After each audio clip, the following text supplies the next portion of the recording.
माता चंचुला देवी ने हाथ जोड़कर मां जगतजननी जगदम्बा को सुंदर वस्त्र, सुंदर चूड़ियां, सुंदर आभूषण माता के चरणों में ले जाकर समर्पित करे थे और कहा, मां इन चूड़ियों को जो मैं दे रही हूं, ये लाल चूड़ी, ये लाल श्रृंगार, ये लाल वस्त्र, जो लाल चूनर जो मैं प्रदान कर रही हूं, मां बस ऐसी कृपा कर दे कि तू इन चूनर को धारण करे और मेरा भी सौभाग्य, मेरा भी सुहाग अमर कर दे। बस इतनी कृपा मेरे ऊपर कर दे। वो सिंधारा दूज का महत्व है, वो सिंधारा दूज का महत्व।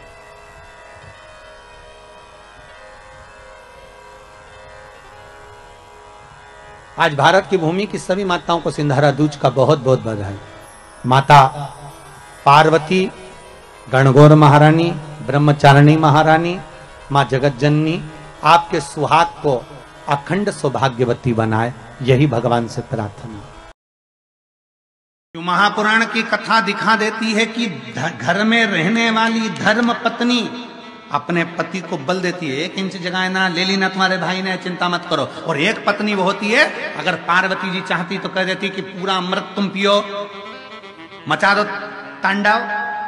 एक पत्नी वो होती है, 1 इंच जगह तुम्हारे भाई ने ले ली है, केस लगाओ, लड़ो, तलवार लेकर जाओ, जाओ उसका खून कर दो, उसका कत्ल कर दो।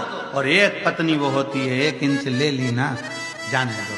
सास की रकम ले ली ना, जाने दो। थोड़ा ससुर की प्रॉपर्टी जाती ले ली ना, जाने दो। एक पत्नी होती है, चिंता मत करना, मैं रोज वो सियोर वाला महाराज के कहने पर शंकर के मंदिर में 1 लोटा जल चढ़ाती हूँ। 1 इंच जगह ले ले तो ले ले, मुझे विश्वास है लोटा भरकर पूरा हमारा ही है। तुम अकेली हो क्या? अकेली एक स्त्री, एक बेटी अपने पिता से जाकर कहे कि वो लड़का मुझे छेड़ रहा था, कोई जाकर कहे कि अपने भाई से वो लड़का मुझे छेड़ रहा था। अरे तुम जीजा भाई बन जाओ, अरे तुम झांसी की रानी बन जाओ, तुम अहिल्या बाई बन जाओ। किसी की हिम्मत नहीं कि कहीं का माई का लाल तुम्हें आंख उठा कर देख ले। मेरी बेटियों, माला भी साथ रखो और भाला भी साथ रखो, कभी भी कुछ भी काम आ सकता है, कभी भी कुछ भी काम आ सकता है। कब तक डरोगे, कब तक झेपोगे? अपनी जिंदगी को मस्त होकर जी।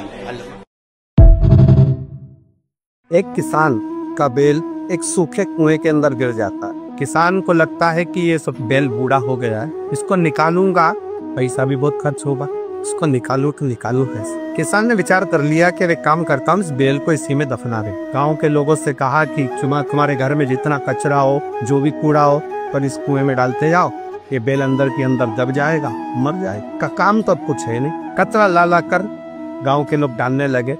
बैल बड़ा चतुर था, उसकी विद्वत्ता थी।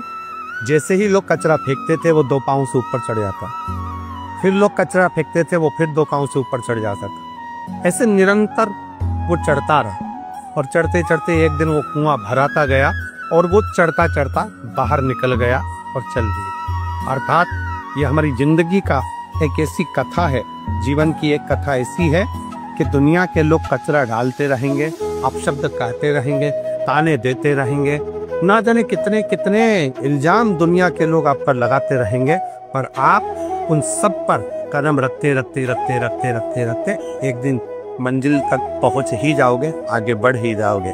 श्री शिवाय नमस्ते। पिता कब तक अच्छा लगता है?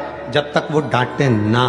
पर पिता की डांट, गुरु की डांट और सुनार की हथौड़ी, सुनार द्वारा पीटा गया सोना एक ना एक दिन आभूषण बन जाता है, वो आगे बढ़ जाता है। अगर पिता डांट रहे हैं, पिता अपशब्द कह रहे हैं, पिता ताने दे रहे हैं, पिता गाली दे रहे हैं, पिता अपशब्द कह रहे हैं, तो ये मानकर चलना कि तुम्हारी जिंदगी कुछ अच्छी बनने वाली है। तुम्हारे गुरु ने तुमको डांट दिया, गुरु ने अपशब्द कह दिया, गुरु ने ताना दे दिया, गुरु ने आड़ा टेढ़ा कह दिया, समझ लेना कि तुम्हारी जिंदगी बनने वाली है। तुम्हारी जिंदगी बनने में पिता की डांट बहुत जरूरी है।